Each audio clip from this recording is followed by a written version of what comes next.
We're going to begin to work on the low poly. I've imported an image I want to use.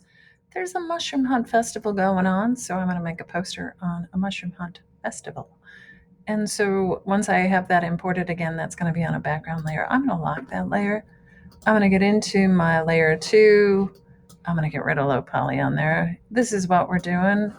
And this is, I guess, a little different subject than a person. So know that you can use just about anything. We're going to use the pen tool a lot.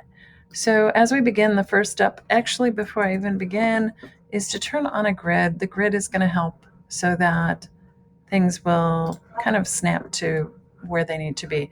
If the grid isn't set up as it is here, you can go into your Illustrator preferences, guides, and grid, and you can change your subdivisions and your grid lines. This is actually 1 inch, so we're good to go. If you want to type in 1IN, it'll show you a 1 inch grid. Same thing. The other thing that you might want to do actually before I get going here is when I go into my guides and grids, you can choose how that's in front or in back. I'm going to go in front so that it's in front of my object so that I can really see where I'm going. And now I'm going to begin also to go to my view, and I'm going to go to snap to grid. That way my triangles essentially that I'm going to be making here will snap to grid. I'm also going to choose snap to point. Snap to grid, snap to point, and I'm going to begin. So you'll see it snap. So as I start to click, notice how it went over just a little bit. And we're just going to begin with the edge of the morel. And I really don't need a fill here. So I'm going to come over here and I'm going to make this something that I can see very easily and get it into a 1-point stroke. Wait. So you notice it's really snapping to that grid. Now, if this is annoying, you don't have to use this element. This is just one of the possibilities for kind of keeping your triangles in when you start making them in alignment. And again, what I'm going for is an approximation of this.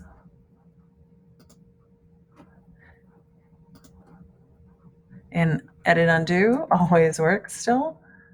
So as I continue going through here, and this is getting kind of like, I think, a little distracting. So we'll see whether or not I continue to have this grid on or not.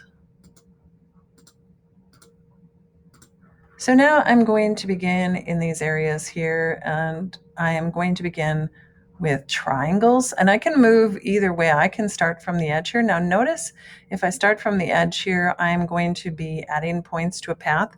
To get that so it doesn't happen, I am going to hold down Shift. Notice how it changes to a star. So now I can start a new path.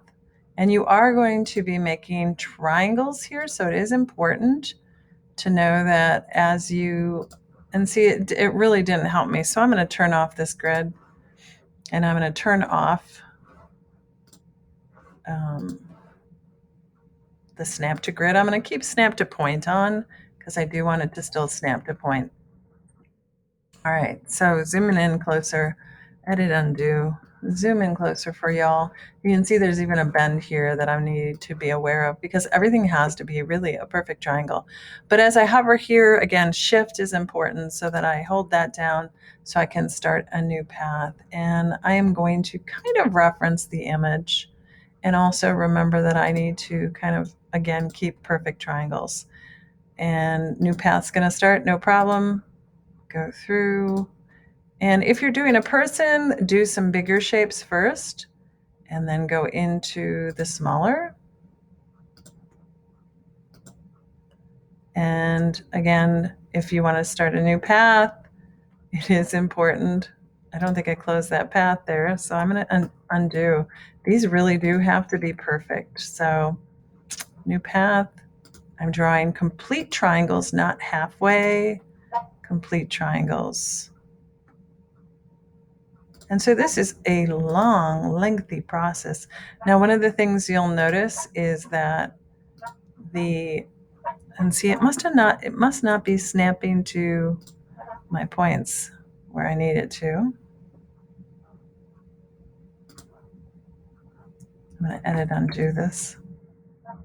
It is really super important that they are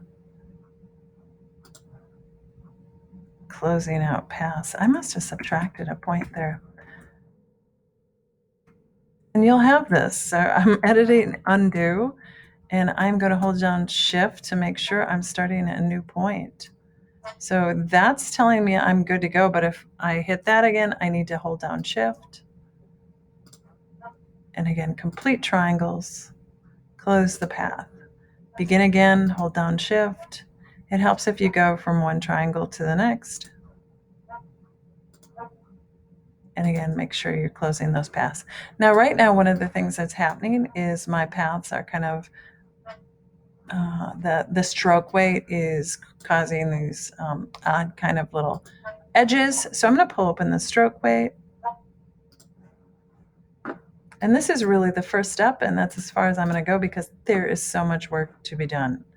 And really what I'm going for as I continue going is I'll probably follow the paths of these forms. So, and once I have some bigger areas down, if I feel like I need smaller, I will go in and add some smaller. So see how that kind of is a form there. I'm going to make sure that I am closing each path and again, aligning each path. And this process will take you a while. It's a great, fun process. See how it lit up? Close out. If you don't slow down with this, with the drawing of the triangles, it will be more trouble in the end. So really important that you slow down and recognize those points. And I would keep on going. First step, not much to do. And again, if you don't want that guide on or the grid on, hide your grid. And as you see on my layers again, I have the base layer and there's the start of my low poly design. Step 1,